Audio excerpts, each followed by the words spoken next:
ఇచ్చేదను. చిన్న ప్రార్థన చేసుకొని ముందుకెళ్దామండి. పరిశుద్ధుడా, ప్రేమ గల తండ్రి, మహోన్నతుడా, మహాగణుడా, గొప్ప దేవ, నీకు స్తోత్రాలు, వందనాలు చెల్లిస్తున్నామయ్యా. అవును ప్రభువా, అపనమ్మకస్తులమైన మా పట్ల నమ్మదగిన దేవుడుగా నీ కృపను చూపిస్తూ మమ్మల్ని నడిపిస్తున్నటువంటి మా గొప్ప దేవా, నీకు స్తోత్రాలు, వందనాలు చెల్లిస్తున్నాం. ఏ మాటలైతే మాతో మాట్లాడాలని ఆశపడుతున్నావో ఆ నీ మాటలు మాతో మాట్లాడి మమ్మల్ని బలపరిచి స్థిరపరిచి ప్రభువా, నిండైన మెండైన దీవెనలతో ఇక్కడి నుండి తీసుకొని పొమ్మని మా ప్రభువును ప్రియరక్షకుడైన యేసుక్రీస్తు వారి పరిశుద్ధ శ్రేష్టమైన నామంలో స్తుతించి ప్రార్థించి పొందుకొని ఉన్నాం తండ్రి, ఆమేన్. అందరం కలిసి చదువుదాం ఈ మాట. మరణము వరకు నమ్మకముగా ఉండుము, నేను నీకు జీవ కిరీటం ఇచ్చేదను. సరే, నేను చెప్తాను, నా తర్వాత మీరు చెప్పండి. మరణము వరకు ఏం తాగారండి? ఇప్పుడు మీరు మజ్జిగ తాగారు. మీకు గొంతును ఏం చేసుకున్నారు? తడి చేసి. మరి ఏం సౌండ్ రావట్లేదే? మరణము వరకు నమ్మకముగా ఉండుము, నేను మీకు జీవ కిరీటం ఇచ్చేదను. హల్లెలూయా. ఈ మాటను జ్ఞాపకం ఉంచుకోండి. నేను మరలా అడుగుతాను, నేను చెప్పను, ఈసారి మీరే చెప్పండి. మరణము వరకు నమ్మకముగా ఉండుము, నేను నీకు జీవ కిరీటం ఇచ్చేదను. ఆఖరి క్షణం వరకు, నీవు చనిపోయేంత వరకు నీవు ఎలా ఉండాలంట? నమ్మకముగా ఉంటే నీకు ఏ కిరీటం వస్తుంది? జీవ కిరీటం. ఒకసారి మీ నెత్తి మీద చూసుకోండి, ఏ కిరీటాలు ఉన్నాయో. ఏం లేదా? బోర్డు నెత్తి కనిపిస్తుందా? మీ తల మీద దేవుడు దయ అనే కిరీటం ఉంచాడు. ఈరోజు బ్రతికి ఉన్నామంటే, ఈరోజు సజీవంగా ఉన్నామంటే దేవుడిచ్చిన దయా కిరీటమే. మీ మొబైల్ స్విచ్ ఆఫ్ చేసేసేయండి. ఎవరు మొబైల్స్ ఆన్లో, మొబైల్ స్విచ్ ఆఫ్ చేసేయండి, లేదా సైలెన్స్లో ఉన్నా పెట్టండి. మరణం వరకు ఎలా ఉండాలంట? మనం నమ్మకంగా ఉంటే దేవుడు ఏ కిరీటం ఇస్తాడంట? జీవ కిరీటం. అదేంటండి, మేము జీవిస్తూనే ఉన్నాం కదా, మళ్ళీ జీవ కిరీటం ఏంటి అని అంటారేమో. మానవునికి 2 మరణాలు ఉన్నాయి. ఏంటి ఆ మరణాలు? మొదటిది శారీరకంగా మనం ఏం చేస్తాం? నిద్రిస్తాం. దాన్నే మనం ఏమంటాం? చనిపోయాడు, మరణించాడు. అవునా? చనిపోయాడు అని అంటున్నాం. ఎక్కడికి పోయాడు తెలుసా? చనిపోయాడు. అవునా? ఇదేనా మనం అనేది? చనిపోయాడు. ఎక్కడికి పోయాడు తెలుసా మీకు? ఎవరికైనా ఎక్కడికి వెళ్తారో? 2 ఉన్నాయి. ఒకటి నిత్య జీవం, ఇంకోటి నరకం. మొదటి మరణం తరువాత, తీర్పు తీర్చబడిన తరువాత వచ్చే మరణము, అది ఎక్కడికి తీసుకెళ్తుందండి? నిత్య నరకాగ్నిలోనికి తీసుకెళ్తుంది. రెండవ మరణం తప్పించుకొని నిత్య జీవంలోనికి వెళ్ళి జీవ కిరీటాన్ని పొందుకోవడమే పరలోకం చేరడం అంటే. అర్థమైందా నా మాట మీకు? మరలా చెప్పనా? రెండవ మరణం అంటే ఏంటండి? చనిపోయి ఎక్కడికి వెళ్దాం? నరకానికి వెళ్దాం. భూమి మీద ఈ మానవ శరీరము ఒకానొక దినం ఏమవుతుంది? చనిపోతుంది. ఈ శ్వాస ఆగిపోద్ది, ఈ గుండె కొట్టుకోవడం ఆగిపోతుంది. అయితే దేవుడు నీలో ఉంచిన ఆత్మ ఎక్కడికి కొనిపోబడుతుంది? పరదైసులోనికి కొనిపోబడుతుంది. కొనిపోబడిన ఈ ఆత్మ తీర్పు తీర్చబడిన తరువాత, దేవుడు తీర్పు తీర్చిన తర్వాత, నీవు దేవునికి నమ్మకమైన దాసుడువైతే నీవు ఎక్కడికి వెళ్తావు? పరలోకానికి వెళ్తావు. ఒకవేళ నీవు అపనమ్మకస్తుడవైతే నీకేముంటుంది? రెండవ మరణం ఉంటుంది. ఆ రెండవ మరణమే నరకాగ్ని. అక్కడ ఏముంటుందంట? అగ్ని ఆరదు, పురుగు చావదు. నిత్యము కేకలు, పళ్ళు కొరుకుతూ అరుస్తూ ఇక్కడికి మనం వెళ్ళకూడదంట. ఇక్కడికి మనకు వెళ్ళడం దేవునికి ఇష్టం లేక దేవుడు అంటూ ఉన్నాడు, మరణము వరకు నమ్మకముగా ఉండుము, నేను నీకేమిస్తాను? జీవ కిరీటం ఇస్తాను. నమ్మకత్వం కలిగి ఉండడం చాలా కష్టం మనుషులకి. నమ్మకంగా ఉండడం చాలా కష్టం అయిపోయే మనం ఎలా ఉన్నాం? అపనమ్మకస్తులంగా ఉన్నాం. ఒక 3 ప్రాముఖ్యమైన విషయాలు మనం చూసుకుందాం. మొదటిగా, నమ్మదగని వారమైన మన ఎడల నమ్మదగిన దేవుడుగా ఆయన ఉన్నాడు. 2 తిమోతికి రాసిన పత్రిక 2వ అధ్యాయం 13వ వచనం. 2 తిమోతికి రాసిన పత్రిక, మనము నమ్మదగని వారమైనను ఆయన నమ్మదగిన వాడుగా ఉండును. హల్లెలూయా, హల్లెలూయా. ఇటు చూడండి, నన్ను చూడండి. ఆయన ఎలా ఉన్నాడంట, మనం ఎలా ఉన్నామంట? మొదటిగా నమ్మదగని వారముగా మనం ఉన్నప్పటికీ ఆయన ఎలా ఉన్నాడంట? నమ్మదగిన దేవుడుగా ఆయన ఉన్నాడంట. 1 కొరింథీయులకు రాసిన పత్రిక 1వ అధ్యాయం 9వ వచనం. 1 కొరింథీయులకు రాసిన పత్రిక 1వ అధ్యాయం 9వ వచనం. మన ప్రభువైన యేసుక్రీస్తు అను తన కుమారుని సహవాసమునకు మిమ్మల్ని పిలిచిన దేవుడు నమ్మదగిన దేవుడు. ఈ సహవాసంలోనికి, ఈ బేతేలు సహవాసంలోనికి, ఈ పరిశుద్ధుల గుంపులోనికి నిన్ను తీసుకొచ్చిన దేవుడు ఎలాంటి దేవుడో తెలుసా? నమ్మదగిన దేవుడు. ఎందుకు వెళ్తున్నారండి మీరు మందిరానికి ప్రతి వారం? ఎందుకు వెళ్తున్నారండి అని మీరు ఎవరిని అడిగితే, నన్ను ఈ మందిరంలోనికి తీసుకొచ్చిన దేవుడు ఎలాంటి వాడో తెలుసా? నమ్మదగిన దేవుడు. మనుషులు అనొచ్చు, ఏం నమ్మకం అండి, ఏం నమ్మకం అని అంటే, ఓ మనుష్యుడా, నీవు ఇవ్వలేని నమ్మకం నాకు ఎవరు ఇచ్చారు? నా దేవుడు ఇచ్చాడు. విగ్రహాలు ఇవ్వలేని నమ్మకం నాకు ఎవరిచ్చారు? సజీవుడైన యేసుక్రీస్తు మాత్రమే నమ్మదగిన వాడు. ఈ సహవాసంలోనికి మిమ్మల్ని పిలిచిన దేవుడు ఎలాంటి దేవుడో తెలుసా? నమ్మదగిన దేవుడు అని మనం గుర్తుంచుకోవాలి. 1 యోహాను రాసిన పత్రిక 1వ అధ్యాయం 9వ వచనం. 1 యోహాను రాసిన పత్రిక 1వ అధ్యాయం 9వ వచనం. మన పాపములను మనము ఒప్పుకొని ఎడల ఆయన నమ్మదగిన వాడును నీతిమంతుడును గనుక ఆయన మన పాపములను క్షమించి సమస్త దుర్నీతి నుండి మనలో పవిత్రులుగా చేయను. నీవెప్పుడైతే నీ పాపాన్ని ఒప్పుకుంటావో, నీవు బలహీనుడు అని నీవెరిగి, నీవు నిస్సహాయ స్థితిలో నీవు ఉన్నావని నీవెప్పుడైతే నీ పాపాన్ని ఒప్పుకుంటావో, దేవుడు ఎలాంటి వాడంట? నమ్మదగిన వాడును నీతిమంతుడును గనుక. అక్కడ ఆగుదామండి. పలానా తప్పు నీవు చేసినప్పుడు నీ తల్లి దగ్గరకో, నీ తండ్రి దగ్గరకో వెళ్ళి, నాన్న నేను ఇలాగ ఒక తప్పు చేశాను అంటే నీ తల్లి నీ తండ్రి ఊరుకుంటారా? ఏం చేస్తారు? వంగబెట్టి, చేసిందే కాకుండా మళ్ళీ వచ్చి చెప్తున్నావా అని ఏం చేస్తారు? ఉతికి పడేస్తారు. దేవుడు ఎలాంటి వాడో తెలుసా? నీ పాపము దేవునికి తెలుసు, నీ పాప జీవితము ఆయనకు తెలుసు, మన రోత జీవితము దేవునికి తెలుసు, మన భ్రష్ట జీవితము దేవునికి తెలుసు. మనుషులకు తెలియకపోవచ్చు మన జీవితం, దేవునికి అన్నీ తెలిసినప్పటికీ నీవు ఒప్పుకుంటే తెలుసు కదా, దేవుడు క్షమించేస్తాడు కదా? కాదు. నీ పాపాలు నీ ఒప్పుకున్నప్పుడు ఆయన ఏం చేస్తాడంట?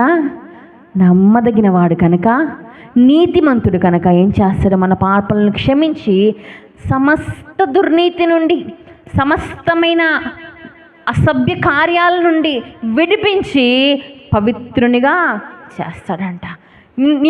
నేను పవిత్రుడిగా ఉండాలని ఆశపడుతున్నానండి, ఏ కల్మషం లేని వ్యక్తిగా నిజాయితీగా జీవించాలని ఆశపడుతున్నాను, నేను ప్రయత్నిస్తూ ఉన్నాను అని కొంతమంది అంటారు. నీకంతట నువ్వు ప్రయత్నిస్తే చేయగలిగింది ఏమీ లేదు. ఆయన దేవుడని మొదట మనము ఒప్పుకోవాలి. ఆయనే నిజ రక్షకుడని మొదట మన అంతరంగంలో ఏం చేయాలి? మనం ఒప్పుకోవాలి. రుచి చూడలేదా దేవుని ప్రేమను? మీరు రుచి చూచారా మీరందరూ? దేవుడు ఎలాంటి వాడో, ఆయన ప్రేమ ఎలాంటిదో, ఎన్ని గొప్ప ఆశ్చర్య కార్యాలు మన కొరకు చేస్తాడో రుచి చూసిన మనము ఒప్పుకోవాలి. మన పాపములు మనం ఒప్పుకుంటే దేవుడు ఏం చేస్తాడంట? నమ్మదగిన వాడుగా ఉండి మన పాపములను క్షమిస్తాడంట. కీర్తనలో ఉంటుంది, ఆయన మన పాపములు మరెన్నడూ జ్ఞాపకం చేసుకోవడానికి దేవుని వాక్యం సెలవిస్తుందమ్మ. మనుషులు పదే పదే పదే పదే జ్ఞాపకం చేసుకుంటారు. నాకు కూడా ఎవరన్నా ఏదైనా మాట అంటే బాగా గుర్తుండిపోద్దండి. నేను పదే పదే ఆ మాట అన్నారు, ఆ మాట అన్నారు, ఆ మాట అన్నారు, అవునా, అప్పుడు అలా అన్నారు, అలా అన్నారు, అలా. దేవుడు అంటున్నాడు, నీ పాపాలు నేనెన్నడు మరెన్నడూ జ్ఞాపకం చేసుకోను అంటూ ఉన్నాడు. తూర్పుకు పడమరకి ఎంత దూరమో మన పాపాలను మన నుంచి అంతగా దూరపరిచేస్తాడంట దేవుడు. ఎంత నమ్మదగిన వాడో కదా నా దేవుడు. అంతేకాదంట, ఆయన మనకి ఏం చేసి ఉన్నాడు? వాగ్దానం చేసిన దేవుడు ఎలాంటి వాడు? నమ్మదగిన వాడు. ఎన్ని వాగ్దానాలు పొందుకొని ఉంటామో, వాగ్దానాలు నెరవేరనప్పుడు అవిశ్వాసంలోనికి వెళ్ళొద్దు. ఏంటండి, దేవుడు వాగ్దానం చేశాడు కదా, ఇంకా వాగ్దానం నెరవేరలేదే, నేను ఆశీర్వాదం నా జీవితంలో చూడట్లేదే, నా కుటుంబంలో కార్యం జరగట్లేదే అని ఆలోచిస్తున్నావేమో. అన్యులు బాగున్నారే, నేను బాగలేనే, ఏంది నా పరిస్థితి అంటే ప్రతిదానికి సమయం కలదు. గుర్తుంచుకోండి, వాగ్దానం చేసిన దేవుడు నమ్మదగినవాడు. ఆయన మాట ఇస్తే నెరవేర్చే దేవుడు, మాట తప్పని దేవుడు ఆయన కాదమ్మా. మనుషులంగా మనం అనేకమైన మాటలు ఇవ్వచ్చు, చాలా ప్రామిసెస్ చేయొచ్చు. నా తల్లి మీద ఒట్టు, నా తండ్రి మీద ఒట్టు, అవునా? ఈయన మనం చేసేది ఏదో అంటారండి, సాక్షిగా చెప్తున్నాను, సత్యంగా చెప్తున్నాను, సత్యంగా ఒట్టేసి చెప్తున్నా, నేను అబద్ధమే చెప్పట్లా, ఒట్టేసి చెప్తున్నా, నీకు నేను డబ్బులు ఇస్తా, నీ అప్పు నేను తీర్చేస్తా అంటారు, అవునా? తర్వాత ఏం చేస్తారు? మాట తప్పిపోతారు. కానీ వాగ్దానం చేసిన నా దేవుడు మాట తప్పని దేవుడంట, నమ్మదగిన దేవుడు మన దేవుడు. మనం కూడా ఎన్నిసార్లు దేవునికి వాగ్దానాలు చేస్తుంటాం, ప్రభా ఇక నుంచి నేను నమ్మకంగా జీవిస్తానయ్యా, ఇక నుంచి నేను నీ కొరకు భక్తిగా ఉంటానయ్యా, ఇక నుంచి నేను ఏ పాపము చేయనయ్యా అని ఎన్నిసార్లు దేవుని దగ్గర తీర్మానం చేసుకొని మనం ఏం చేస్తుంటాం? తప్పిపోయి ఉంటాం. ఆయన మాత్రము నమ్మదగిన దేవుడుగానే ఉన్నాడంట. ఆయన ఎలాంటి దేవుడో ద్వితీయోపదేశ కాండంలో రాయబడి ఉంటుందండి చాలా చక్కగా. ద్వితీయోపదేశ కాండము 7వ అధ్యాయము 9వ వచనం. ద్వితీయోపదేశ కాండము 7వ అధ్యాయము 9వ వచనం. కాబట్టి నీ దేవుడైన యెహోవా తానే దేవుడనియు తను ప్రేమించిన తన ఆజ్ఞలను అనుసరించి నడుచుకొని వారికి తన నిబంధనను స్థిరపరచువాడును, 1000 తరముల వరకు కృప చూపువాడును, నమ్మతగిన దేవుడుననియు తను ద్వేషించు వానిలో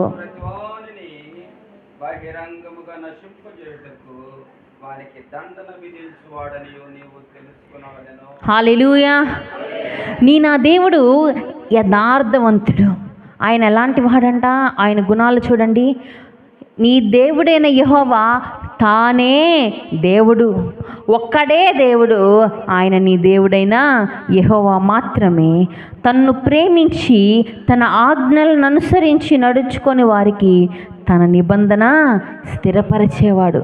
ఆయన నిబంధన మన జీవితాల్లో స్థిరపరచబడాలంటే ఆయనను ప్రేమించి ఆయన ఆజ్ఞలను గైకొనే వారంగా మనం ఉండాలంట. ఆయన ఎన్ని తరముల వరకు కృప చూపిస్తాడంట? 1000 తరముల వరకు కృప చూపువాడును, నమ్మతగిన దేవుడిని నా దేవుడు. చాలామంది తల్లిదండ్రులు ఓ 4 పిల్లలు ఉన్నారనుకోండి, ఆ 4 పిల్లల్లో ఆస్తి పంపకాలు వచ్చినప్పుడు సమంగా చేయరు. కొన్నిసార్లు కొంతమంది మీద పగబట్టేసి వాళ్ళకి ఏం చేస్తారు? ద్రోహం చేస్తారు. ఒక్క తరానికే ద్రోహం చేసేస్తారు. ఒక్క తరంలోనే ఆ నమ్మకత్వాన్ని ఏం చేయలేరు? కాపాడుకోలేరు. కానీ దేవుడంట 1000 తరముల వరకు కృప చూపించే దేవుడుగా ఆయన అంటున్నాడు. మనం పాపం చేసి పడిపోతున్నప్పుడు ఒక్క తప్పు చేస్తేనే అందరూ ఏమంటారు? ఛీ, వీడు పాపిస్తోడ్రా, వీడు దుర్మార్గుడ్రా, వీడి బ్రతుకు ఇంతేరా అని ముద్రించేస్తారు, అవునా? పాపం చేత పట్టబడిన స్త్రీని ఎలా తీసుకొచ్చారండి అందరూ? ఈడ్చుకొని వచ్చారు ఆమెని. ఈమెనేం చేయాలా? ఈమె పాపం చేస్తూ ఉంది, ఈమెనేం చేయాలి? ధర్మశాస్త్ర ప్రకారం రాయి వేసి చంపేయాలి. యేసుక్రీస్తు దానికి కాదు అనలేదు. నిజమే, ధర్మశాస్త్రం ప్రకారం పాపం చేత పట్టబడిన వారిని వేటితో కొట్టి చంపాలి? రాళ్లతో కొట్టి చంపాలి. అయితే మీలో పాపము చేయని వాడు మొదట రాయి వేయండి. ఉన్నాడా? పాపం చేయని మానవుడు ఎవరైనా ఉన్నారా ఈ లోకంలో? దావీదు అంటాడు, నా తల్లి గర్భంలోనే నేను పాపంగా రూపింపబడ్డాను. మన పాపము ద్వారానే పుట్టాం. జన్మ పాపము ఉంది, కర్మ పాపము ఉంది. నీ జన్మ కర్మ పాపములను కడిగి వేసేది యేసు రక్తము మాత్రమే, యేసుక్రీస్తు మాత్రమే. చాలామంది వెళ్ళి ఏదో నదిలో మునిగేసి వస్తేనో, గుండు కొట్టించేసుకుంటేనే, బట్టలు మార్చేసుకుంటాను, తలస్నానం చేసేస్తేనో ఏమవ్వదండి? మన పాపము పోదు. ఒప్పుకోవాలి. మన పాపములు మనం ఒప్పుకున్నప్పుడు దేవుడు నమ్మదగిన వాడుగా ఉంటాడంట.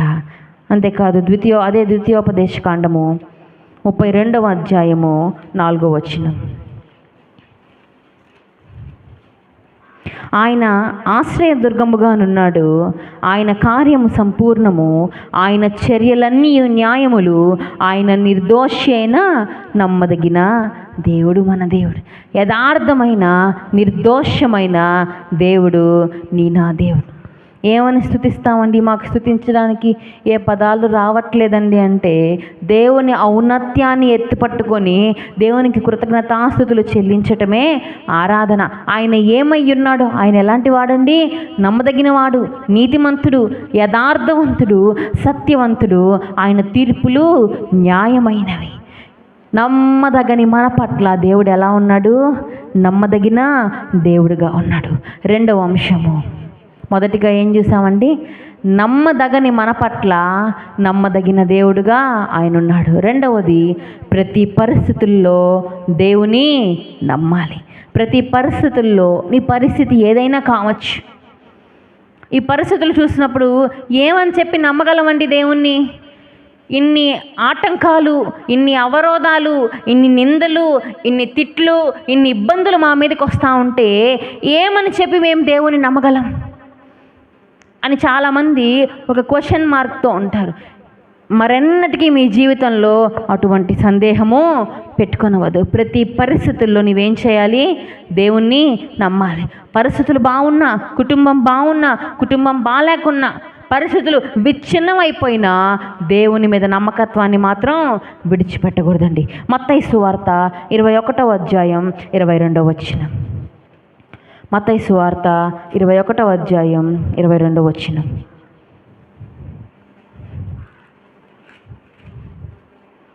మరియు మీరు ప్రార్థన చేయుటప్పుడు వేటిని అడుగుదురో అవి దొరికినవని నమ్మిన యెడల మీరు వాటన్నిటినీ పొందుదురని వారితో చెప్పాను. ప్రార్థన చేసినప్పుడు ఏం చేయాలంట? అడిగినవన్నీ పొందేసాం ఆల్రెడీ. నీవు దేవుణ్ణి ఏవైతే అడగాలనుకుంటున్నావో అవన్నీ, ప్రభువా నన్ను దీవించావు, నీకు స్తోత్రాలు. నీకు ఇల్లు లేదా ప్రభువా, నాకు ఒక గృహాన్ని ఇచ్చావు, నీకు స్తోత్రాలు. పిల్లల కోసం ప్రార్థన చేస్తున్నారా? దేవుడా మీరు మాకు పిల్లల్ని ఇచ్చారు, అందును బట్టి మీకు స్తోత్రాలు. విశ్వాసం అంటే అదే. కార్యం జరగకపోయినా నమ్మడమే విశ్వాసం. దేవుణ్ణి ఎలా నమ్ముతామండి? ఏం చూసి నమ్ముతామండి అంటే, అబ్రహాము దేవుని నమ్మెను, అది అతనికి నీతిగా ఎంచబడాను. అబ్రహాము ఎంత వయసు అప్పుడు దేవుడు అబ్రహామును వాగ్దానం చేశాడండి? 90 సంవత్సరాలప్పుడు దేవుడు ఏం చేశాడు అబ్రహాంకి? 90 సంవత్సరాల్లో ఉన్న ముసలాళ్ళకి వెళ్ళి, వాళ్ళకి పిల్లలు లేరనుకోండి, వెళ్ళి అమ్మ దేవుడు నీకు కుమారుడిని ఇస్తాడు, దేవుడు నీకు కుమార్తెనిస్తాడంటే ఏం చేస్తారు? ఫస్ట్ నవ్వుతారు. రేపో మాపో పాడెక్కేస్తాను, నువ్వు ఇప్పుడు వచ్చి నాకు కొడుకునిస్తావు, కూతురునిస్తావు అంటే నేనెట్టా నమ్మేది అని అంట. అవునా? ఇంతవరకే మన ఆలోచన. అబ్రహాము శారాల దగ్గరికి దేవుడు వచ్చి వాగ్దానం చేసినప్పుడు వాళ్ళు ఏం చేశారు తెలుసా? దేవుణ్ణి నమ్మారు. అబ్రహాము దేవుణ్ణి నమ్మెను, అది అతనికి నీతిగా ఎంచబడేను. మహిమను చూశాడు అబ్రహాము. మనం నమ్మితే ఏం చూస్తామండి? దేవుని మహిమను చూస్తాం. నీవు నమ్మకుండా దేవుని మహిమను చూడలే. నమ్మి ఏం చేశాడు? కుమారుణ్ణి పొందుకున్నాడు అబ్రహాం. ఆ తర్వాత ఒక శోధన వచ్చింది. నీకు ఒక్కగానే ఉన్న ఒక కుమారుడు. ఎంత వయసులో ఇచ్చాడండి దేవుడు అబ్రహాము కుమారుడిని? 100 ఏళ్ల వాడైనప్పుడు అబ్రహాంకి ఏం పుట్టాడు? కొడుకు పుట్టాడు. లేక ఒక కుమారుడు పుడితే దేవుడు అంటున్నాడు, నీకు ఒక్కగానే ఉన్న ఒక కుమారుణ్ణి నాకు ఇచ్చే. మా నాన్న దగ్గరికి వచ్చి మీరు ఎవరైనా వచ్చి, మీకు ఒకే ఒక కూతురు కదండి, మాకు ఇచ్చేయండి, మేము తీసుకెళ్ళిపోతాం అంటే మా డాడీ ఇస్తాడా? ఎందుకు ఇవ్వడు? మీకు ఇవ్వట్లేండి. దేవుడు అడిగితే ఇప్పుడైనా రెడీగా ఇచ్చేస్తాడు, మీకు ఇవ్వట్లేండి. అబ్రహాము ఇవ్వడమే కాదండి, ఇస్సాకు లోబడ్డాడు. చూసారా దేవుని చిత్తానికి? ఇస్సాకు ఎంతటి వాడండి? చిన్నవాడే. ఆ తండ్రిని అడుగుతున్నాడు, తండ్రి బలికి అన్నీ ఉన్నాయి కదా, బలివ్వటానికి గొర్రెపిల్ల ఎక్కడా లేదే అంటే అబ్రహాం అంటున్నాడు, కుమారుడా దేవుడే చూసుకుంటాడు. ఆ బలిపీఠం మీద ఇస్సాకును తాళ్ళతో కట్టి పడుకోబెడుతున్నప్పుడు ఓర్చుకున్నాడు, సహించాడు, దేవుని చిత్తానికి లోబడ్డాడు ఇస్సాకు. అబ్రహాము అక్కడ కూడా దేవుణ్ణి నమ్మాడు. నాకు అనిపిస్తుంది, అంత ధైర్యంగా అబ్రహాము కత్తెత్తాడంటే కొడుకు మీద, ఒకవేళ దేవుడు తీసుకున్నా నాకు మరలా దయచేస్తాడన్న విశ్వాసం. యోబు జీవితంలో సమస్తాన్ని కోల్పోయినప్పుడు యోబు ఎంత ధైర్యంగా కూర్చున్నాడండి. ఏడ్చాడా? ఏడ్చిన సందర్భాలు ఉన్నాయి. దేవుని మీద అవిశ్వాసం ఉంచాడా? దేవుణ్ణి నమ్మాడు. అది అతనికి ఎలాగ ఎంచబడిందంట? పోయినాటికన్నిటికంట ఎన్నింతలు వచ్చాయి? 10 దీవెన, రెట్టింపు దీవెన. నీవెప్పుడైతే నమ్ముతావో, కుటుంబాల్లో కొంతమంది అన్ఎక్స్పెక్టెడ్గా అనుకోని రీతిగా చనిపోయినప్పుడు దేవుని మీద అనుమానం వస్తుంది. ఏమయ్యాడు దేవుడు? పసిబిడ్డను తీసుకున్నాడే, ఏమయ్యాడు దేవుడు? యవనస్తుని తీసుకున్నాడే అన్న ప్రశ్నలు మానవులకు వస్తాయి. జ్ఞాపకం పెట్టుకో, ఒకవేళ దేవుడు తీసుకున్నా రెట్టింపు ఇస్తాడు. అబ్రహాము కూడా నమ్మాడు, దేవుని మహిమను చూచాడు. కత్తి ఎత్తి వేయబోతుండగా, అబ్రహామా నీ కుమారుని మీద చేయి వేయకు. అదిగో ఏముంది అక్కడ? గొర్రెపిల్ల ఉంది, దాన్ని తెచ్చి బలి. దేవుడు పరిశోధిస్తాడండి. దేవుడు మనల్ని పరీక్షించినప్పుడు ఆ పరీక్షలో మనం ఏం చేయాలా? నెగ్గాల. ఆ పరీక్షలో నెగ్గాలంటే మనకు దేవుని మీద ఏముండాలా? నమ్మకం ఉండాలి. ఏ పరిస్థితి అయినా విశ్వాసాన్ని విడిచిపెట్టద్దు. నీ పరిస్థితి బాగాలేకపోవచ్చు, నీ ఆర్థిక పరిస్థితి బాగాలేకపోవచ్చు, నీ కుటుంబ పరిస్థితి బాగాలేకపోవచ్చు, నీ ఆరోగ్య పరిస్థితి బాగాలేకపోవచ్చు. ఇంతేనమ్మా, మహా అయితే 1 నెలలో చనిపోతావని డాక్టర్ అనొచ్చు. ఏం బుజ్జమ్మ అంటే దేవుడు ఏం చెప్పారు డాక్టర్లు మీకు? కొన్ని రోజుల్లో ఏమవుతావు నువ్వు? చనిపోతావు. చనిపోయిందా? విశ్వాసం దేవుని మీద పెట్టండి. మనుషుల మాటలకు చెవి ఇవ్వద్దు. మనుషులను నమ్ముకొనుట కంటే, రాజులను నమ్ముకొనుట కంటే యెహోవాను ఆశ్రయించుట మేలు. నీకు ఏదైనా ఇబ్బంది వచ్చినప్పుడు అధికారుల దగ్గరికి పరిగెత్తడానికంటే ముందు ఎవరి దగ్గరికి పరిగెత్తు? దేవుని దగ్గరికి పరిగెత్తు. దేవుడి అధికారులతో మాట్లాడతాడు. ఎస్తేర్ దగ్గరికి సమస్య వచ్చింది, యూదులందరినీ హతం చేస్తారని. ఎస్తేర్ ఫస్ట్ రాజు దగ్గరికి పరిగెత్తిందా? ఎవరి పాదాల యొద్ద కూర్చుంది? దేవుని పాదాల యొద్ద కూర్చొని దేవుని నమ్మింది. ఏం చూసింది? దేవుని మహిమను చూచింది. మనం కూడా దేవుని నమ్మి దేవుని మహిమను చూడాలి. కీర్తన 13వ కీర్తన 5వ వచనం అండి. 13వ కీర్తన 5వ వచనం.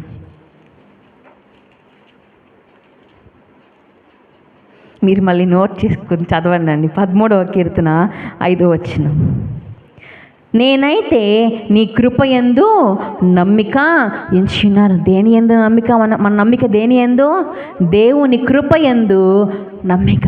ఒకవేళ మనుషులు వచ్చి, అమ్మా ఇంతే నీ జీవితం, ఇంకైపోతుంది, ఆశలు పెట్టుకోవాక, నువ్వు బాగుపడవు, మీ పిల్లలు ప్రయోజకులు కారు, మీ పిల్లలు ఇంకా బాగుపడరు, ఇంతే, వదిలేయి, మర్చిపో అని నిరాశపరిచే మాటలు మాట్లాడతారు.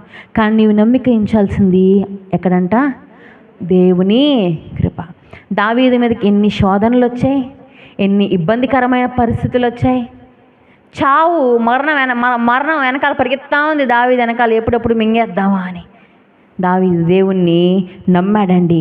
ఆయన కృపయందు నమ్మిక ఉంచాడు. 37వ కీర్తన 5వ వచనంలో ఉంటుంది, యెహోవా ఎదుట మౌనముగా ఉండి ఆయన కొరకు కనిపెట్టుకొనుము. 37వ కీర్తన 5వ వచనం. నీ మార్గమును యెహోవాకు అప్పగింపుము, నీవు ఆయనను నమ్ముకొనుము, ఆయన నీ కార్యము నెరవేర్చుము. నీవు అనుకున్న కార్యాలు నెరవేరాలి అంటే, నీవు ఉద్దేశించిన ఉద్దేశాలు నెరవేరాలంటే, నీవు వెళుతున్న మార్గంలో నీవు దేవుని మహిమను చూడాలి అంటే, లేదా నువ్వు ఒక సఫలం చూడాలంటే, నీవు వర్ధిల్లాలంటే ఏం చేయాలా? దేవుణ్ణి నమ్మి నీ వెళ్ళే ప్రతి మార్గాన్ని ఎవరికి అప్పగించు? దేవుని చేతులకి అప్పగించు. నీ మీద ఎదురయ్యే ప్రతి సమస్యను దేవుని చేతులకి అప్పగించు. ఓ నిందొచ్చిందా? దేవుని చేతిలో పెట్టి. నిన్న ఒక మాట అన్నారా? దేవుని చేతిలో పెట్టి. దేవుడు ఊరకుండేవాడు కాదండి.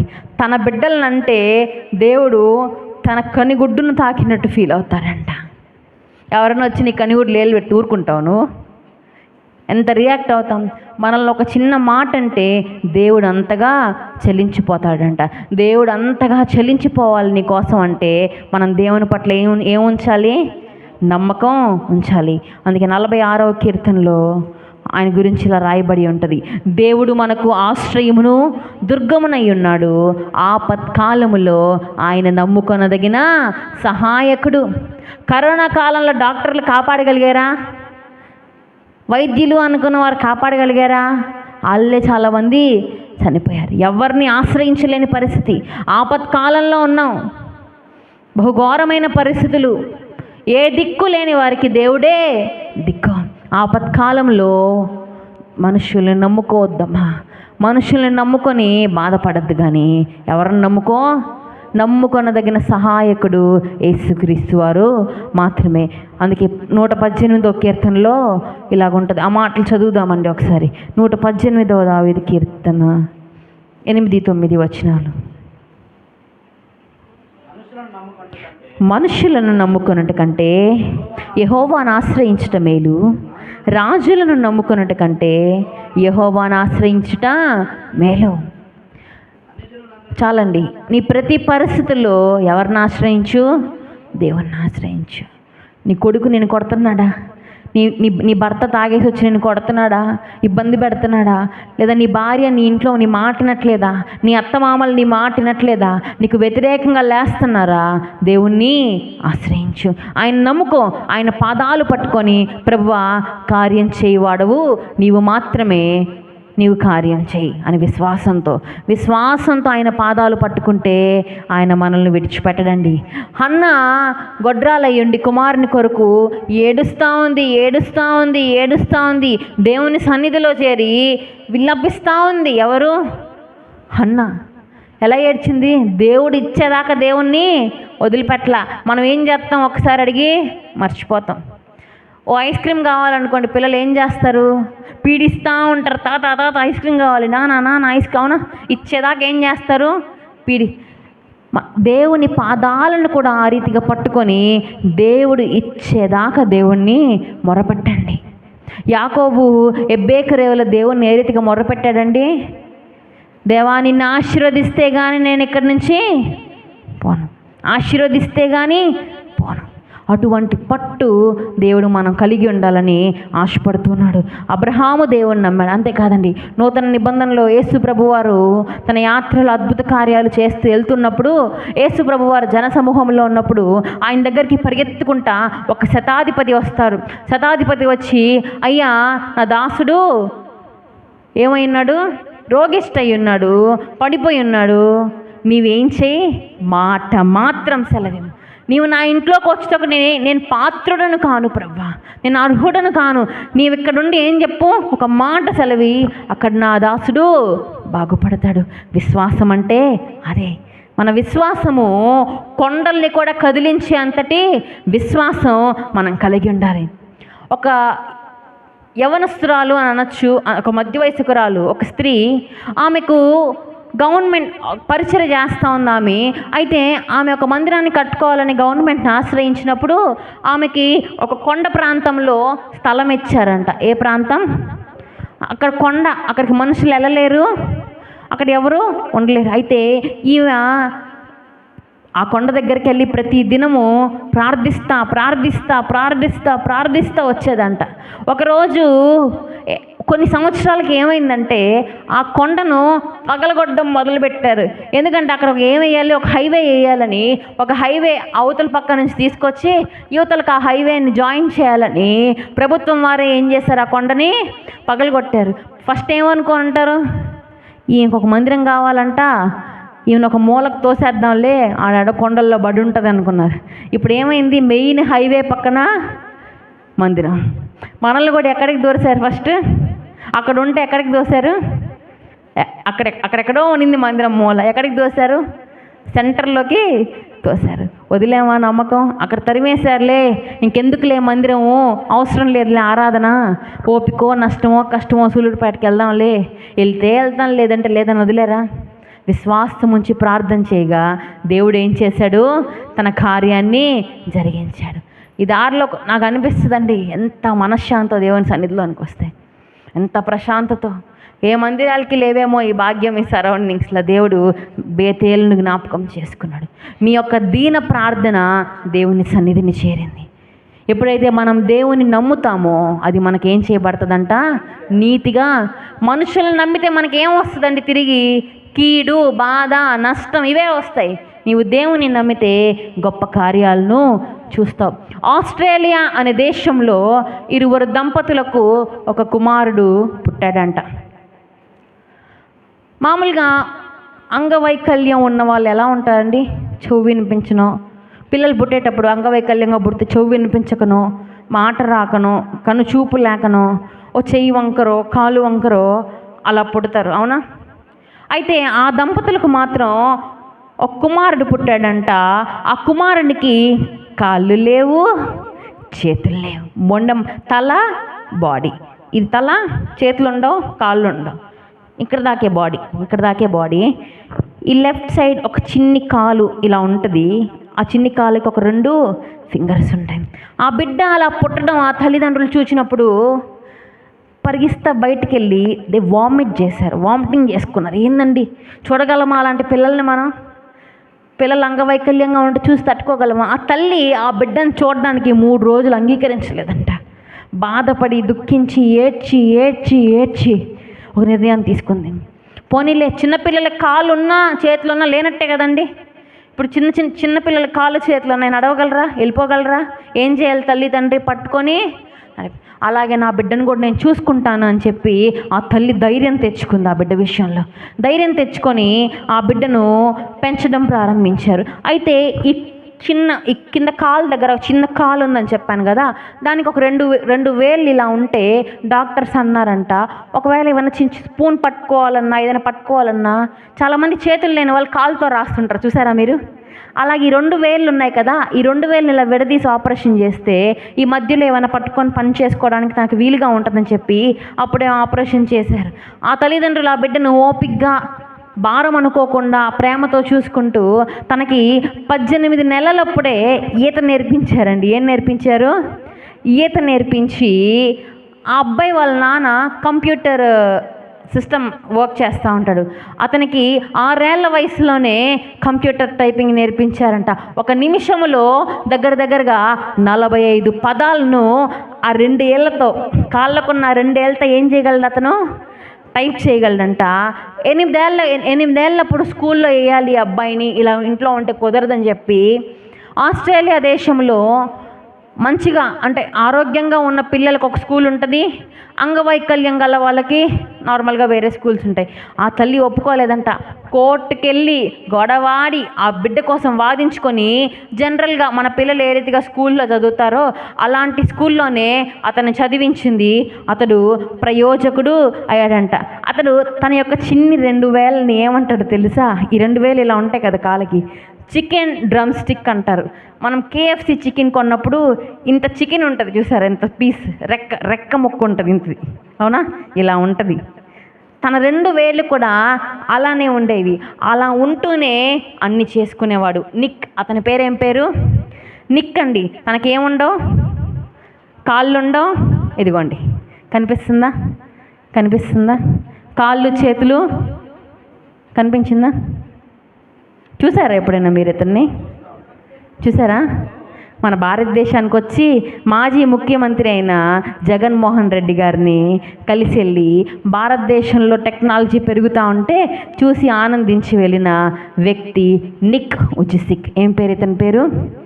ఇతను కూడా ధైర్యం తెచ్చుకున్నాడు. స్కూల్కి వెళ్ళాక అందరూ నవ్వేవాళ్ళు, గ్రహాంతరవాసిలా ఉన్నాడు రా వీడు అని అతని మీద బాటిల్స్ వేయడం, చెప్పులు వేయడం, విపరీతంగా అవమానించడం. అతను తట్టుకోలేక నేను చదవనని చెప్పి ఇంటికి వచ్చేసిన అతని బాధ చూడలేక తన తండ్రి తనకి ఒక రిమోట్ వీల్ చైర్, ఏం చైరండి, రిమోట్, ఆటోమేటిక్గా అదే కంట్రోల్ చేసుకొని వెళ్ళిపోతూ ఉంటుంది. ఇంకా దాంట్లో ఉండే తను అన్నీ చేసేవాడండి. రాసేవాడు, ఆ 2 ఏళ్ళతోనే, కాళ్ళకున్న 2 వేళ్ళతోనే రాసేవాడు, కంప్యూటర్ టైపింగ్ చేసేవాడు, ఈత చేసేవాడు, తనంతట తానే. ఆ తల్లి ఏమో నిర్ణయించుకుందో తెలుసా? ఇప్పుడు మేమున్నాం నీకు తోడుగా, బాగానే ఉంది, మా తర్వాత నీకు ఎవరు ఉండరు కాబట్టి నీ పనులు నువ్వే చేసుకోవాలని చెప్పి ధైర్యంతో ఆ బిడ్డని సాహసంగా తీసుకొని ఇది ఒక ఛాలెంజ్గా తీసుకొని ఆ బిడ్డను ఆ తల్లి ఆ రీతిగా పెంచిందండి. అయితే తిను కూడా చాలా మంచిగా తన తల్లి చెప్పిన మాట అంటా వింటూ ధైర్యంగా అన్నీ నేర్చుకునేవాడు. సర్ఫింగ్ మీకు ఐడియా ఉందా? సముద్రాల్లో స్కేటింగ్ బోర్డ్లా పెట్టుకొని దాని మీద మనుషులు కూర్చొని సర్ఫింగ్ చేస్తూ ఉంటారు. అలలు వస్తూ ఉంటాయి, ఇలా ఎగురుతూ ఉంటారు, టీవీలో చూసే ఉంటారు. చేతులు కాలు లేని అతను కూడా దాన్ని చేశాడండి, సర్ఫింగ్ నేర్చుకున్నాడు. అంతేకాదంట, ఈ రీతిగా దైవభక్తి కలిగిన వ్యక్తే స్కూల్స్కి కాలేజెస్కి వెళ్ళి మోటివేషనల్ స్పీచెస్ ఇస్తూ వస్తున్నాడు. అంటే ధైర్యంగా ఉండాలి, నన్ను చూసి మీరేం తెచ్చుకోవాలా? ఇన్స్పిరేషన్. కాళ్ళు చేతులు లేని నేనే ఇన్ని చేయగలుగుతున్నప్పుడు మీకేమి? కాళ్ళు చేతులు లేని అతనే దేవుని సువార్తను ప్రకటిస్తున్నాడండి. ఇప్పటికీ సజీవంగా నేను చూపించిన ఫోటో ఇప్పటి ఫోటోనేనండి, అది సజీవంగా ఆయన ఉన్నాడు. అటువంటి వ్యక్తిని ఓ స్త్రీ, ఆమె పేరు కేనే ఉజుసిక్ అనే స్త్రీ ఆయనను ప్రేమించి వివాహం చేసుకుంది. ఇప్పుడు ఆయనకు 4 పిల్లలు. ఆ 4 పిల్లలు చక్కటి అవయవాలతోనే ఉన్నారండి. 4 పిల్లలు, ఒక భార్య, తనకొక చక్కని కుటుంబము. దేశాలకు తిరిగి దేవుని సువార్తను ప్రకటిస్తున్నాడు. ఆ తల్లి ఏం చేసిందండి? ఆ బిడ్డను నమ్మింది, నమ్మకం ఉంచింది. దేవుడు ఎప్పటికైనా నా బిడ్డను ప్రయోజకుని చేస్తాడు. మన పిల్లలు అన్నీ బాగానే ఉంటాయి, ఓ చితురు పని చేసి ఇంట్లో నుంచి వెళ్ళిపోతేనో ఏదైనా అయిపోతేనో ఏమంటే వీడు ఇంకా వేస్టా, వీడిని నమ్మబడలేదు, వీడిని ప్రయోజకుడు ఇంకా అవ్వడు, అవునా? ఇవేనా? మీ పిల్లలను నమ్మండి, వాళ్ళకి అవకాశాలు మీరు కల్పించండి, ధైర్యం చెప్పండి. దేవుని మాటల్లో నుంచి, దేవుని వాక్యంలో నుంచి ధైర్యం చెప్పండి. ఇటువంటి అనేకమైన మిషనరీస్ ఉన్నారు, ఏ సహాయము లేకపోయినా అంగవైకల్యంలో ఉన్న వాళ్ళు కూడా దేవుని స్తుతిస్తున్నారు. ఈ మధ్య యూట్యూబ్లో ఒక అతను చాలా వైరల్ అయ్యాడండి. అతని పేరు నాకు తెలీదు.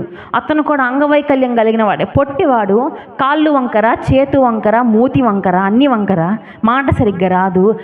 కాళ్ళ నడక మీద వెళ్ళి కరపత్రికలు ఇచ్చి దేవుని సువార్తను చెబుతూ ఉన్నాడు. నమ్మకం కలిగిన దాసులంగా మనం ఉండాలి. ఏ పరిస్థితి అయినా దేవుణ్ణి మనం నమ్మి ఉండాలి. ఆఖరిగా ఒక విషయం చూసి ముగించుకుందామండి. మొదటిగా ఏం చూసాం?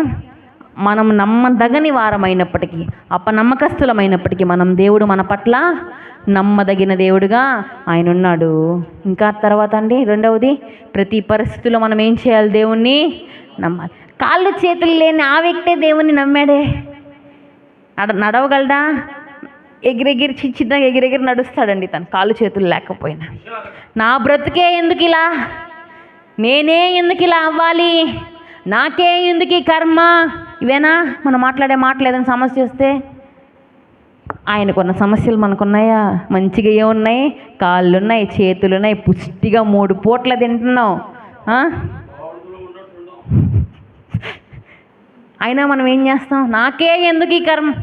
దయచేసి ఎప్పుడు అలా మాట్లాడద్దండి. మీ పరిస్థితి ఏదైనప్పటికీ మన నమ్మకం ఎవరి మీద ఉంచాలి? దేవుని మీద. చల్లగా అందరూ నెమ్మది కళ్ళు మోస్తున్నారండి. హల్లెలూయా. నిన్ను మాత్రమే నీ నమ్మానయ్యా, నీవు మాత్రమే నా ధైర్యం యేసయ్యా. అందరూ పాడాలి. నిన్ను మాత్రమే నీ నమ్మానయ్యా, నీవు మాత్రమే నా ధైర్యం యేసయ్యా. నీ బాహుబలమే నడిపించును, నా స్థితులన్నిటినీ సరిచేయును. నీ బాహుబలమే నడిపించును, నా స్థితులన్నిటినీ సరిచేయును. కృప చూపువాడవయ్యా నీ పిల్లలకు, కృప చూపువాడవయ్యా. నిన్ను మాత్రమే దగ్గరగా, నీవు మాత్రమే. హల్లెలూయా, హల్లెలూయా. పోయిందా నిద్ర? దేవుని నమ్మాలంటే దేవుడు ఒక దగ్గర ఒక మాట ఉంటుందండి, ఊరకయుండి యెహోవా జరిగించే కార్యాలను మీరు చూడండి అన్నారని. అది చెప్తారులే, దేవుడు మనం నమ్మతాం కదా, హాయిగా పడుకుందాంలే, దేవుడు మంచోడు కదా. దేవుడు మనతో మాట్లాడుతున్నప్పుడు చెవి యొగ్గి, బాలుడైన సమూయేలు ఏ రీతిగా ఆలకించాడండి దేవుని మాటకు. నిద్రలో ఉన్నప్పుడు సమూయేలు ఎప్పుడు పిలిచాడు దేవుడు సమూయేలుని? బాలుడైన సమూయేలు సమూయేలు అని పిలిచాడు. మనం నిద్రపోతున్నప్పుడు మన ఇంట్లో మన అమ్మ నాన్న పిలిస్తే మనకు ఉలుకుంటుందా? కనీసం ఉలుకుంటుందా? తట్టి లే అని చెప్తే కానీ మనం లేయవు. జాగ్రత్తగా దేవుడు మనతో మాట్లాడుతున్నప్పుడు జాగ్రత్తగా విందాం. 3వ అంశము, దేవుని కొరకు నమ్మకముగా జీవించాలి. మొదటిగా ఆయన మన పట్ల, ఆయన ఎవరండి? నమ్మదగిన దేవుడు. అది గుర్తుపెట్టుకోండి, నమ్మదగిన దేవుడు. మనం ప్రతి పరిస్థితిలో దేవుణ్ణి నమ్మాలి. అంతేకాదంట, నమ్మకముగా దేవుని కొరకు జీవించాలి.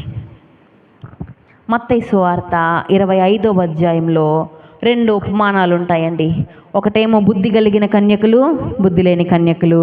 మరొక ఉపమానము యజమానుడు, దాసులు, వారి యొక్క తలాంతుల గురించిన ఉపమానం ఉంటుంది. అదంతా చదవద్దు, కానీ ఆ ఉపమానాన్ని నేను వివరిస్తానండి. మత్తయి సువార్త 25వ అధ్యాయము 14వ వచనం నుంచి ఒక మాట చూచుకొని మనం దాన్ని వివరణలోనికి వెళ్దామండి.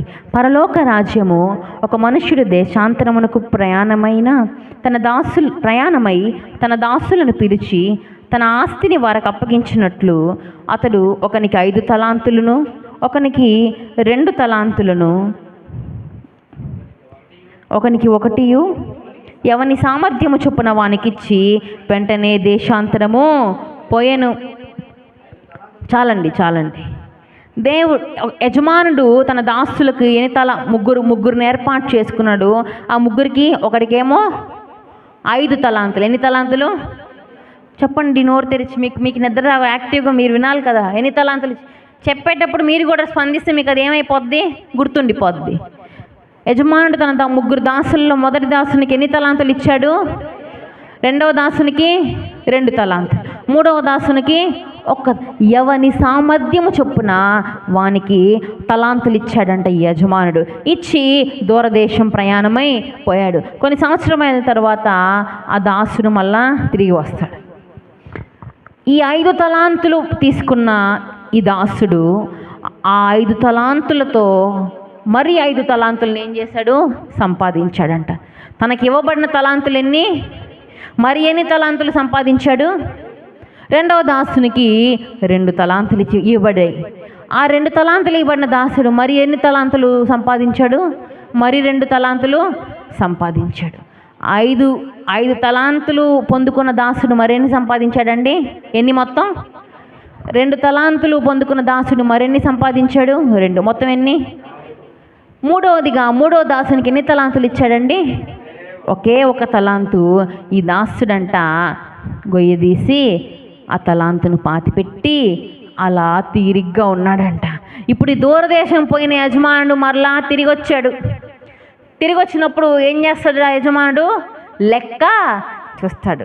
లెక్క చూసినప్పుడు ఈ 5 తలాంతులు తీసుకున్న దాసుడు, అయ్యా నీవు నాకు 5 తలాంతులు ఇచ్చావు కదా, ఇదిగో నా సామర్థ్యంతో లేదా నా కష్టంతో నేను మరి ఎన్ని తలాంతులు సంపాదించాను?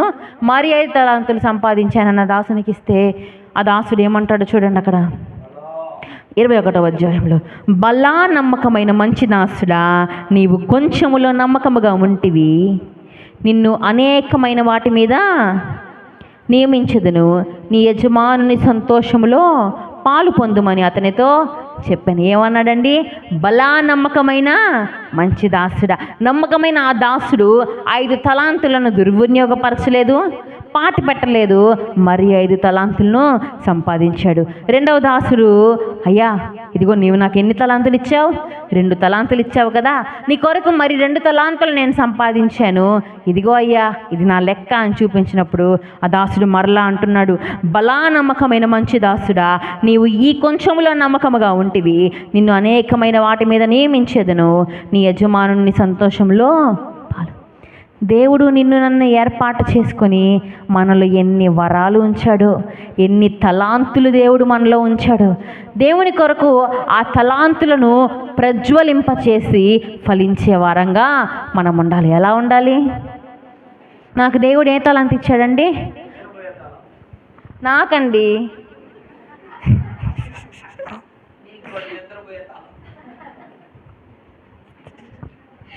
నాకు దేవుడు ఏ తలాంతి ఇచ్చాడు? పాటలు పాడే తలాంతు దేవుడు నాకు ఇచ్చి. నేను పాడను దేవుడా నీ కొరకు, నేను గమ్ముగా ఇంట్లో ఉంటాను, నేను అసలు నీకు పాడను అంటే ఏమవుతుంది? బాగుండిద్దా? నాకు అసలు పాటలు పాడడం ఇష్టం లేదండి. ఈ మాట మీతో చెప్పనివ్వండి, మరి ఇంకో రకంగా తీసుకోవద్దు. కానీ నా తండ్రి, నేను చిన్నప్పటి నుంచి నా తండ్రి యొక్క సేవలోనే ఉన్నారు. ఇంటి పట్టు ఉండేవాడు కాదు. ఎంతసేపు ఆడ మీటింగు, ఈడ మీటింగు, ఆడ సేవ, ఈడ సేవ, ఈ పరిచర్య, అర్ధరాత్రి, ఈ అర్ధరాత్రి. నేను డిసైడ్ అయిపోయా, సేవ మాత్రం చేయను. ఏం చేయను? శుద్ధంగా చదువుకొని ఓ మంచి జాబ్ చేసుకొని ఎక్కడో దూరంగా వెళ్ళిపోయి ప్రశాంతంగా ఉన్నాము. సేవ మాత్రం నాకు వద్దు. పాటలు నేను పాడను. ఈ ప్రార్థనలు, ఈ వాక్యాలు నా వల్ల కాదు, నేను చేయలేను, నాకు వద్దు అని నేను ఆల్రెడీ ఒక నిర్ణయం తీసుకొని నా పాటికి నేను అలా ఉన్నా. కరోనా టైంలో కరోనా వచ్చిందండి. నాకు నా పల్స్ తగ్గిపోయి డాక్టర్ అని చూసి ఇంటి దగ్గర మా నాన్నగారే పృథ్వీ అన్నని వరదరాజుల డాక్టర్, మీకు ఐడియా ఉంటుంది. ఆయన కుమారుడు అన్ని ట్రీట్మెంట్ ఇచ్చి ఉన్నాడు. ముగ్గురు 3 దగ్గరలో పడుకున్నాం. ఒక దగ్గర పడుకోవడానికి లేదు కదా. నేను ఒక్కదాన్నే హాల్లో, ఎప్పుడు బయట పడుకోవాలి, అదే ఫస్ట్ పడుకోవడం. హాల్లో సోఫాలో పడుకొని ఊపిరి అందని పరిస్థితి. కరోనా కదా, దేవుడా తీసుకో, నీ చిత్తమైతే తీసుకో. 2 రోజులు అదే ప్రార్థన చేశాను. 3వ రోజు దేవుడు, వెర్రిదానా, నిన్ను తీసుకోవటానికి కాదు నేను ఈ పరిస్థితిలో పెట్టింది, నీతో మాట్లాడటానికి. కానీ దేవుడు నాతో మెల్లని స్వరంతో దేవుడు నాతో మాట్లాడడం మొదలుపెట్టాడండి. ఇర్మియా గ్రంథంలో నుంచి అనేకమైన వచనాల నుంచి దేవుడు నాతో అసలు నేను ఇర్మియా యెషయా గ్రంథాలు చదవనండి అసలు ఎప్పుడు కూడా. దేవుడు నాతో మాట్లాడడం మొదలుపెట్టాడు. నేను శిక్షిస్తాను, నీ మీదకి నా కోపం వస్తుంది, కానీ నేనేం చేస్తాను, 2 వాత్సల్యంతో నేను కృప చూపించి నేను తీసుకుంటాను అని దేవుడు నాతో మాట్లాడాడు. అంతేకాదు, నేను నియమించుకొని ఉన్నాను, నీవు నా ఏర్పాటులో ఉన్నావు, నేను నిన్నేం చేశాను, ఏర్పరచుకుని ఉన్నాను, నేను నిన్ను మనుషులు పట్టు జాలరుగా చేస్తానన్నాడు దేవుడు. అప్పుడు కూడా సరేలే చూద్దాంలే అని వదిలేశాను. వానాడికి కూడా వచ్చేదాన్ని కాదు, మీకు గుర్తుంది లేదు, ఎప్పుడు అక్కడ షారంలోనే ఉండేదాన్ని. ఒకవేళ నేను ఆ రీతిగానే ఉంటే నా జీవితం ఈరోజు ఏమైపోయి ఉంటుందా, లోకంలో కలిసిపోయి ఉండేదాన్ని. కానీ దేవుడు నన్ను తీసుకొచ్చి ఎక్కడేసాడండి? బేతేల్లో వేసాడు. నాన్న అంటారు కదా, చీరాల్లో ఉన్నోడిని ఎత్తుకొచ్చి సులూరుపేటలో వేసాడు అన్నట్టు, ఎక్కడ తీసుకొచ్చి వేసాడు? నాకు ఈ ప్రదేశం చూసినప్పుడు అనిపిస్తుంది, పాలు తేనెలు ప్రవహించే ఆ కనాను దేశము సస్యశ్యామలంగా ఏ రీతిగా ఉంటుందో బేతేలు మందిరం కూడా ఆ రీతిగానే ఉంటుంది. హల్లెలూయా. ఒకవేళ ఇంకెక్కడైనా లోకంలో ఏ కాలేజీల్లోనో ఏ ఫ్రెండ్స్తోనో ఉంటే నా జీవితము ఎండిపోయిన జీవితం అయిపోయేది. ఎండిపోయిన మొక్కలు ఏం చేస్తారండి? కాల్ చేసేస్తారు, అవునా? నరికి ఏం చేస్తారు? దేవుడు తన నీటి యోరన నాటి మనల్ని ఏం చేస్తున్నాడు తెలుసా? ఫలింపజేస్తున్నాడు. హల్లెలూయా, హల్లెలూయా. ఎన్ని తలాంతులండి? 3. ఇద్దరు ఏమని సాక్ష్యం పొందుకున్నారు దేవుని దగ్గర నుంచి? బలా నమ్మకమైన మంచి దాసుడా. మా నాన్న చెప్తా ఉంటారు, మా నాన్నతో అనేదంట, రే దావీదా, నమ్మకంగా దేవుని కొరకు సేవ చేసి చచ్చిపో, ఇంకేం వద్దు, నమ్మకంగా దేవుని సేవ చేయి, దేవుని దగ్గర నమ్మకత్వం కలిగి నీవు ఉండు, చాలు. ఏమొస్తుంది మనకు? మొదట ఏమొచ్చిందని చూసుకున్నాం, మరణం వరకు. ఆగండి నాన్నగా, తర్వాత అండి, నేను మీకు హల్లెలూయా, నేను మీకు ఏమి ఇస్తాను? జీవ కిరీటము ఇస్తాను. అయితే ఇప్పుడు యజమానుడు ఎక్కడికి వెళ్ళాడు? 3 దాసుల్లో 3వ దాసుని దగ్గరకు వచ్చాడు. దాసా, నీకు ఇచ్చిన ఒక తలాంతేది? ఆ దాస అయిపోయింది, ఈ దాస అయిపోయింది, ఇప్పుడు ఈ దాస. నీకు ఇచ్చిన ఒక తలాంత్ ఏదంటే సమూయేలు అంటున్నాడు, అక్క నువ్వు ఇచ్చావు కదా కాయిను, ఎందుకులే దాన్ని ఇది చేయడం అని భద్రంగా గొయ్యి పెట్టి ఆడ పాత పెట్టేశాను అక్క, ఇదిగో నీ కాయిన్ నీకే ఇచ్చే. ఆ తలాంతుని వాడలేదు, దాని ద్వారా ఫలమును చూడక ఆ దాసుడు ఏమంటున్నాడు చూడండి అక్కడ 25వ అధ్యాయంలో, తరువాత 1 తలాంతు తీసుకున్నవాడు వచ్చి, అయ్యా, నీవు విత్తని చోట కోయివాడవు, చల్లని చోట పంట కూర్చుకుని వాడవని కట్టినోడవని నేను ఎరుగుదును గనుక నేను భయపడి. వీడు ఎవడండి వీడు? వాడి గురించి అక్కడ రాయబడింది. దేవుడు యజమానుడు అంటున్నాడు, సోమరివైన చెడ్డదాసుడా. ఏమంటున్నాడు? మన సమయాలు లేదండి, సోమరి కాదు, యాక్టివ్గా దేవుని సన్నిధిలో అన్ని పనులు చేస్తాడు సమయాలు. ఉదయం లేచిన కాడ నుంచి మందిరంలో అన్నీ చూసుకునే బిడ్డలు ఈ బిడ్డలు. దేవుడు వీరిని నిండారుగా దీవించునుగాక. ఆమేన్ ఆమేన్ అని అంటారా? మీకు దీవెన. వాళ్ళు ఆమేన్ అనడానికి కూడా బద్ధకంగా ఉన్నారండి. సోమరైన ఈ దాసుడు అంటున్నాడు, తిరిగి యజమానుని నిందిస్తున్నాడు. ఏమని? నీవు విత్తిన చోట కోయవు కదా, చల్లని చోట ఏముంటుందండి? చల్లని చోట పంట కూర్చుకునేవాడు. కఠినుడు కదా నువ్వు. వీడు పని చేయలా, వీడు సోమరి, వీడు పని చేయక ఏం చేస్తున్నాడు? వాడి సోమర్తనాన్ని కప్పిపుచ్చుకుంటున్నాడు. పని చేయకపోగా తిరిగి యజమానునే నిందిస్తున్నాడు. దేవుడు నీలో ఉంచిన తలాంతులు, దేవుడు నీకిచ్చిన వరములను పాతి పెట్టద్దమ్మా. లెక్క ఒకరోజు మన లెక్కంతా దేవుడు చూస్తాడు. తీర్పు దినాన మన లెక్క చూసినప్పుడు 2 మాటలు దేవుడి నోట్లో నుంచి వస్తాయి. ఒకటి, బలా నమ్మకమైన మంచి దాసుడా, లేదా సోమరి అయినా చెడ్డదాసుడా. ఈ సోమరి అయిన చెడ్డదాసుని పరిస్థితి ఏమైందో తెలుసా? ఆ తలాంతు వాని యొద్ద నుండి తీసివేసి 10 తలాంతులు గలవానికి ఇయ్యుడి, కలిగిన ప్రతి వానికి ఇయ్యబడును, అతనికి సమృద్ధి కలుగును. లేని వాడి యొద్ద నుండి వానికి కలిగినది తీసివేయబడును.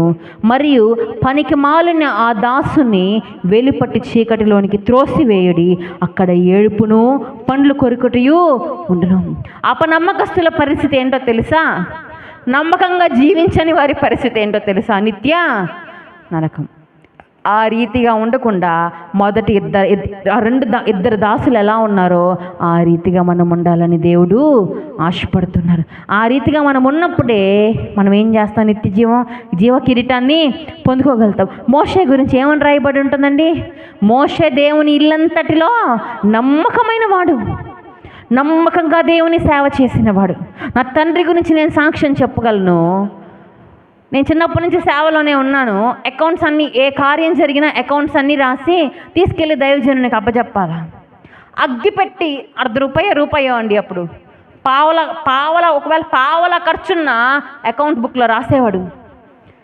ఈ అగ్గిపెట్టి ₹1, అది కూడా లెక్కే, ₹1 కూడా లెక్కే, పావలా కూడా లెక్కే. ఆ ₹1 పావలా ఏముందో ఎత్తుకొని జోబిలో వేసుకుందామన్న ఆలోచన. దేవుని ఇల్లంతటిలో నమ్మకంగా ఉన్నాడు. అంతేకాదంట, నా తండ్రి గురించి నేను చెప్పగలను. నా తండ్రికి అన్నదమ్ముళ్ళు, అక్క చెల్లెళ్ళు ఉన్నారు. ఎవరికీ లేదండి ఇట్టి భాగ్యం, ఎవరికీ లేదు ఇట్టి భాగ్యం. ఈ దాసునికి ఒక్కడికే దొరికింది. ఎందుకో తెలుసా? తన తల్లి ధర్మాన్ని నమ్మకంగా చేశాడు. ఆఖరి స్థితిలో, చనిపోయే స్థితిలో తన తల్లి ఉన్నప్పుడు ఎవరు చేర్చుకోకపోతే ఇక్కడి నుంచి వెళ్ళి వాళ్ళ తల్లికి ఒక గూడు ఏర్పాటు చేసి నమ్మకంగా చూసుకున్నాడు. అందుకేనేమో దేవుడు నన్ను మలిచి మలిచి మలిచి మలిచి ఇక్కడికి తీసుకొచ్చాడు. ఎందుకంటే నా తండ్రి వాళ్ళ తల్లిని ఏం చేశాడు? నమ్మకంగా చూసుకుంది. రేపు నేను నా తల్లిదండ్రులు ఏం చేయాలా? నమ్మకంగా చూసుకోవాలా. నమ్మకం కలిగి తల్లిదండ్రుల దగ్గర నమ్మకం, తల్లిదండ్రులు భార్యాభర్తల మధ్యలో నమ్మకం. చాలామంది నమ్మలేమండి. ఏమోనండి, పొద్దున ఎప్పుడో పోతాడు పనికి, ఆడ తిరిగేసి ఎట్టొస్తాడో. ఇంటి యజమానుని మీద నమ్మకం లేకపోతే కుటుంబీకులకు ఆ కుటుంబ పరిస్థితి ఏంటి? తప్పుడు మార్గంలో ఉన్న యజమానులు ఎంతమంది? తప్పుడు మార్గంలో ఉన్న ఇంటి స్త్రీలు ఎంతమంది? దొడ్డిదారులు వెతుక్కుంటూ నమ్మకత్వాన్ని కోల్పోయి కుటుంబంలో ఒకరికొకరికి నమ్మకం. ఆ రీతిగా మన కుటుంబాలు ఉండటానికి వీల్లేదు. జాగ్రత్త. భార్య భర్త మధ్య ఏముండాలా? నమ్మకం. నేను తాగను అంటే తాగను, నేను బాగా చూసుకుంటానంటే బాగా చూసుకుంటాను. నమ్మకంగా పెళ్ళప్పుడు ప్రమాణాల్లో ఏం చేస్తారండి? ఏమని ప్రమాణం చేస్తావు? నీవు మాత్రమే నాకు భార్య, నీ కష్టంలో, నీ సుఖంలో, నీ బాధలో, నీ అన్నిట్లో నేనేముంటాను నీకు. కష్టం వచ్చినప్పుడు కనిపించదు ఈ మనిషి మళ్ళా. అంతవరకు నేను చేయబట్టుకొనే ఉంటానని ప్రమాణాలు చేస్తారు. కానీ అంతం కాదు కదా, సంవత్సరం కూడా ముగించకముందే దొడ్డిదారులు వెతుక్కుంటూ ఉన్నారు, నమ్మకత్వాన్ని కోల్పోతూ ఉన్నారు. ఆ రీతిగా ఉండటానికి వీల్లేదు. నమ్మండి నమ్మండి అంటే ఈరోజు రాలేదండి అక్కడ కొబ్బరి నూనె బాటిల్. ఈరోజు అబ్బా ఈరోజు మిస్ అయ్యారు. ఏం చేస్తారు మీరు తీసుకొచ్చి ఇక్కడ ఏం పెడతారండి? కొబ్బరి నూనె పెడతారు. ఇప్పుడు ఆ దైవజనుడు కొబ్బరి నూనెకి ప్రార్థన చేయంగానే కొబ్బరి నూనెలో శక్తి వచ్చేస్తుందా? వచ్చేస్తుందా? ఏసన్న గారు ఒక స్టోరీ జరిగిన ఒక విషయం చెప్తారండి. ఏసన్న గారి దగ్గర ప్రార్థన చేయించుకొని ఒక కొబ్బరి నూనె బాటిల్, అయ్యా ప్రార్థన చేయ అంటే సరే కదా ప్రార్థన చేయమని ఇసిగిస్తా ఉన్నారని చెప్పి ప్రార్థన చేసి వెళ్ళారంట. ఇలా కొబ్బరి నూనె బాటిల్ ఇంట్లో పెట్టుకొని గోడకి పెట్టుకొని అటు కాలు పెట్టండి. అయ్యో కొబ్బరి బాటిల్ ఉంది, కొబ్బరి బాటిల్ తిరిగిట్ట, అయ్యో కొబ్బరి బాటిల్ ఉంది, ఇటు తిరిగి తిట్టు. కొబ్బరి బాటిల్లో ఉందా మహిమ? కొబ్బరి నూనె నెత్తి మీద స్వస్థత వచ్చేస్తుందా? చాలామంది అంటారు, ఆ పాస్టర్ దగ్గరికి వెళ్ళామండి, కొబ్బరి నూనె అంతా పోసాడు తల మీద, అయినా బాగలే. ఏడొస్తుంది స్వస్థత? నువ్వు నీలో విశ్వాసం లేకపోతే.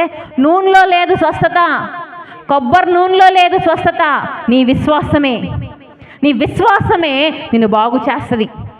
విశ్వాసం నుంచి దేవుడు నన్ను బాగు చేయగలడు అన్న విశ్వాసం మనకు ఉండాలి. ఆయన పరమ వైద్యుడు అన్న విశ్వాసం మనకు ఉండాలి. ఒక కొబ్బరి నూనె బాటిల్ ఎత్తుకు, నాకేం కాదులే కొబ్బరి నూనె బాటిల్ ఉంది, యేసయ్య స్తోత్రం స్తోత్రం స్తోత్రం, కొబ్బరి నూనె పూసుకోవడం. యూట్యూబ్లో వెళ్తా ఉంటే షార్ట్స్లో ఒక లైవ్ స్క్రోల్ అయిందండి. ఆయన ఒక యాపిల్ పండు ఇచ్చి, ఈ యాపిల్ పండుని పొద్దున ఒకసారి అన్నం తినక ముందు కొరుకమ్మ, మధ్యాహ్నం ఒకసారి అన్నం తినక ముందు ఒకరు కొరుక్కమ్మ, రాత్రి ఒకసారి అన్నం తినక ముందు కొరుక్కమ్మ, నీకు బిడ్డలు వచ్చేస్తారు. అట్టి పండ్లు ఇచ్చి, దాసుని పేరు చెప్పకూడదులేదు, అట్టి పండ్లు ఇచ్చి ఈ అట్టి పండ్లు తినమో నీకు బిడ్డలు పుట్టేస్తారు. అట్టి పండ్లు తిరిగితే బిడ్డలు పుట్టేదానికి మరి డాక్టర్లు ఎందుకు, దేవుడు ఎందుకు? విశ్వాసం మాత్రమే మన జీవితాల్లో కార్యాలు జరిగిస్తుంది.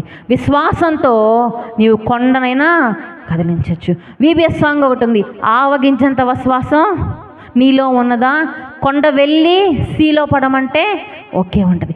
ఆవగించేంత విశ్వాసం నీకుంటే కొండ వెళ్ళి సముద్రంలో పడంటే పడుతుందంట. ఇప్పుడు వెళ్ళి ఆడిన కొండలు ఉంటే వెళ్ళి ఉప్పుకాయలో పడమ్మా అనే పోయారు, ఉప్పుకాయలో నీళ్ళు లేవు, పడతుంది. అంతటి విశ్వాసం, అంత బలమైన విశ్వాసం కలిగి మనం ఉండాలి. నమ్మకంగా దేవుని కొరకు మనం జీవించాలి. మత్తయి సువార్త 16వ అధ్యాయం 10వ వచనం, ఒక 5 నిమిషాల్లో ముగించి. మత్తయి సువార్త 16వ అధ్యాయం 10వ వచనం.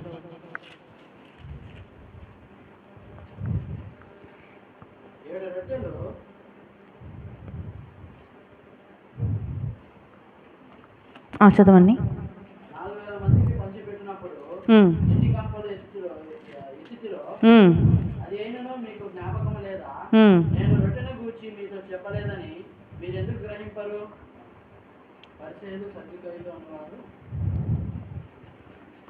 కాదండి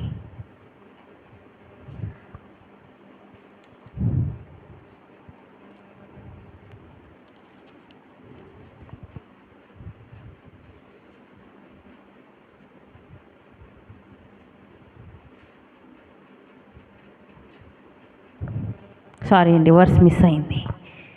ఏ రీతిగా ఉండాలంటే దేవునికి మనం నమ్మకంగా దేవునికి ఉండాలి.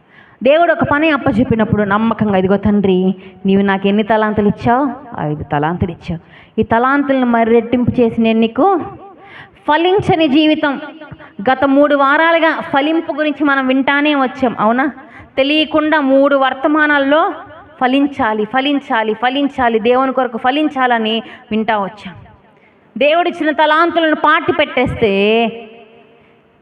సోమరి అయిన చెడ్డ దాసుని వల్ల నరకాగ్నిలోనికి వెళ్ళిపోతాం. దేవుడు తిరిగి రాబోతా ఉన్నాడు. లెక్క చూడడానికి ప్రభువు మళ్ళీ రాబోతా ఉన్నాడు. ఒకసారి దేవుడు మొదటి రాకడలో ఎలా వచ్చాడండి? పసిబాలునిగా వచ్చాడు. ఇంకా ఆ పసిబాలుడే యేసయ్య అనుకోబాకండి. రెండోసారి ఆయన ఎలా వస్తాడు? కొద్దమ్మ సింహముగా లెక్క చూస్తాడంట మన లెక్కని. ఏం చెప్పగలుగుతాం? నా కొరకు నీవెన్న ఆత్మలను సంపాదించావంటే మొదట నా ఆత్మే ఏదోలా ఉంది ప్రభు, మళ్ళీ నేనేది ఇంకో ఆత్మ. ఆ రీతిగా ఉండటానికి లేదు. దేవుని కొరకు నమ్మకంగా పనిచేయండి, ఆఖరి వరకు నమ్మకంగా పనిచేయండి. పరిస్థితి ఏదైనా సరే నమ్మకత్వాన్ని విడిచిపెట్టద్దు. మోషే దేవుని ఇల్లంతట్లో నమ్మకమైన వాడు. పౌలు నమ్మకమైన పరిచారకుడు అని చెప్పి వాక్యంలో రాయబడి ఉంటుంది.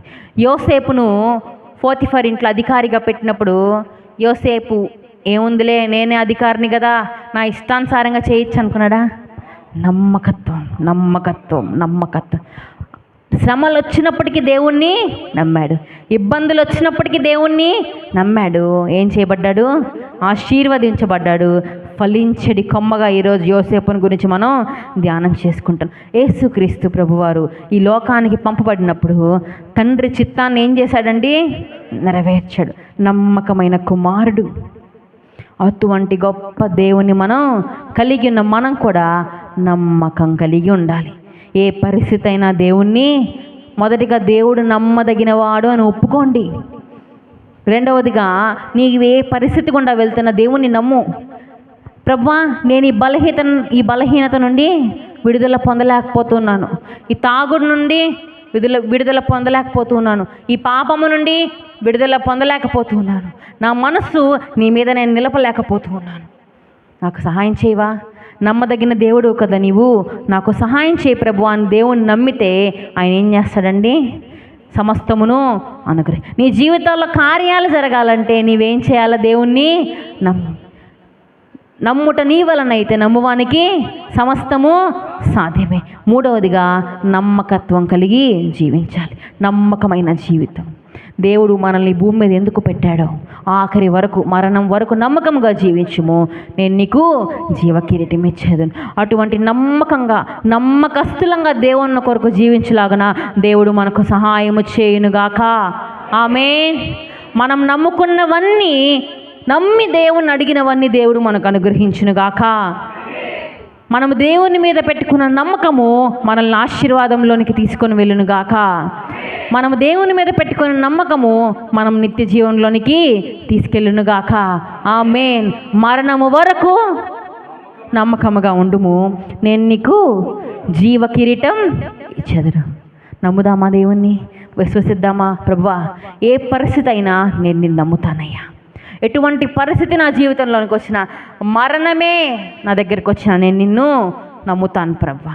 నీ కొరకు నమ్మకంగా నేను జీవిస్తాను. ఎప్పటి వరకు? తీర్మానం చేసుకుందామా? మోకాళ్ళు వేద్దామండి అందరం.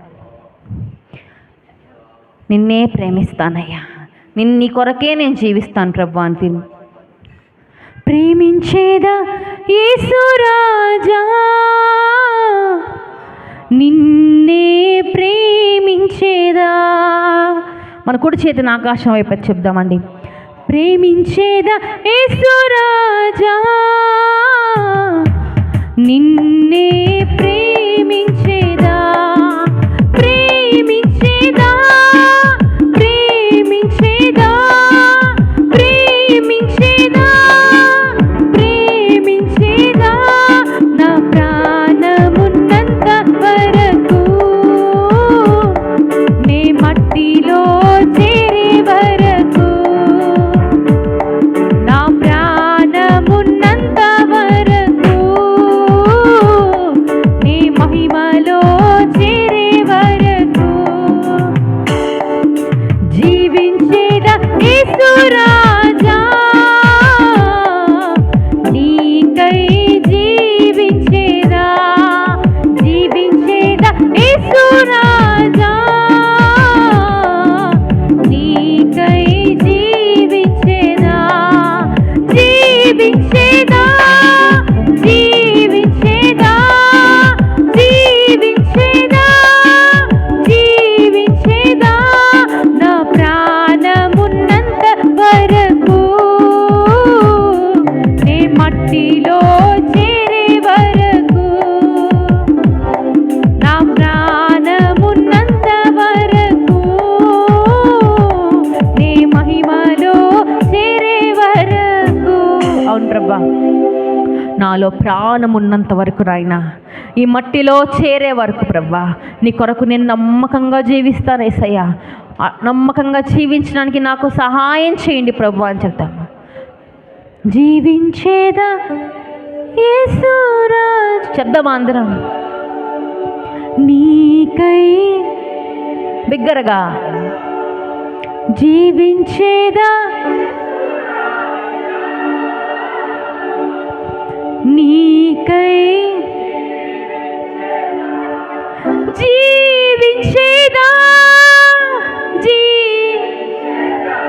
చెప్దామండి అందరం. జీవించేదా జీవించేదా నా ప్రాణం